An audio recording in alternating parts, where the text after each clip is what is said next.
अभी संसद से पास हुआ है वक्फ बोर्ड अमेंडमेंट एक्ट और सरकार कह रही है कि डीएम के आने से इसमें सुधार होगा। डीएम से अगर सच में सुधार हो सकता था तो सबसे पहले तो सरकारी हॉस्पिटल और सरकारी स्कूल सुधरते। आपके एग्जाम में पेपर लीक हुआ है या नहीं हुआ ये कैसे पता चलता है जानते हैं? अच्छा, डीएम का इतना हिम्मत है कि सरकार के खिलाफ बोल दे। हम कहते हैं भैया डीएम को नहीं, हाईकोर्ट के जज को पावर दे। कोई पुलिस वाला ज्यादा उड़ता है ना।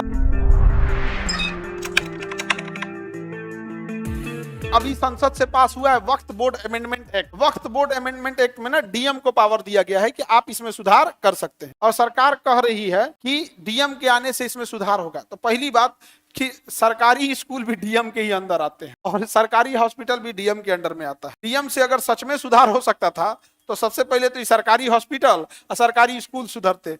क्या वक्फ बोर्ड सुधरेगा? जैसे तो अब सुप्रीम कोर्ट ने उस पर स्टे लगाया। जैसे हम लोग से कोई पूछता है तो हम कहते हैं भैया डीएम को नहीं, हाईकोर्ट के जज को पावर दे। किसे पावर दे दिया? हाईकोर्ट के जज, क्योंकि हाईकोर्ट का जज है ना ये पक्ष मनमानी कर सकता है ना दूसरा पक्ष मनमानी कर सकता है। तो अब कोई कह रहा है कि आप काहे इसमें सलाह दे रहे हैं, तो सोच पूछने का ही लिया आया था। वो 3 फीट का माइक ले रहा है, सब पाई पहुंच दे रहा है। आप क्या कहना चाहेंगे? भैया हमको किसी से कोई मतलब नहीं। शिक्षक का काम होता है सही बोलना, किसी को अच्छा लगे चाहे खराब। भाई तुम डीएम को पावर दोगे, डीएम को मुख्यमंत्री एक बार फोन करेगा कि कुछ कर देंगे। डीएम को मतलब क्या?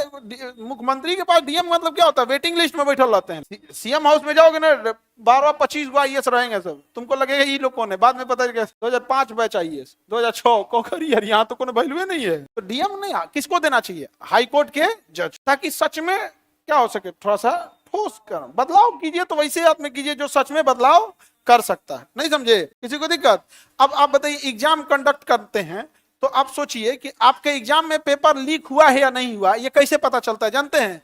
ताज्जुब होगा आपको यदि डीएम लिख के दे दिया कि भागलपुर जिला में कोई पेपर लीक नहीं हुआ है, मान्य हो गया, मान्य हो गया, हो गया, हो गया, मान्य हो गया। यहाँ तो बात हो गया। वाह, अच्छा डीएम का इतना हिम्मत है ये सरकार के खिलाफ बोल दे। अगले दिन वो पशुपालन विभाग के सचिव बन जाएंगे, बैठाएगा 5 गो भैंस के बीच में उनको, शौचालय विभाग दे देगा उनको। गन्ना विभाग, शौचालय विभाग, पशुपालन विभाग, स्टंटिंग पोस्टिंग होता है। कोई पुलिस वाला ज्यादा उड़ता है ना तो जानते हैं उसको कहाँ भेजा जाता है? फायर ब्रिगेड में। क्योंकि आग लगने के बाद लोग फोन करते हैं और 10 मिनट में तो आग का खेल है। आग का खेल कितने देर का है? 10 से 15 मिनट में। भैया आग लगल है, 10-15 मिनट में बुझाए तो बुझाए, नहीं तो नाश देगा सब। कितनो तुम फायर ब्रिगेड को अच्छा कर लोगे, 10 मिनट तो आने में लगेगा ना उसको।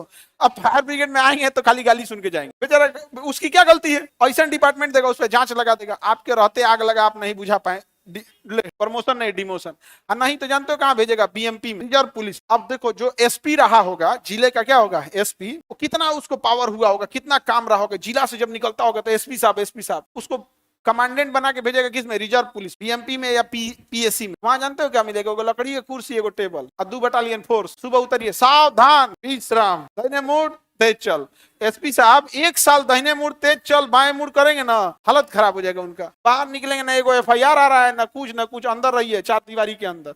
कोई दंगा फसाद होगा, चुनाव ना होगा तो बाहर लेके निकलिएगा इन लोग, ना तो फिर अंदर रहिए। कोई एसपी उलझता नहीं है सरकार से। एक बार उलझेंगे कहाँ भेजेगा? रिजर्व पुलिस में, नहीं तो फायर ब्रिगेड में। और आईएएस उड़ेगा तो शौचालय विभाग।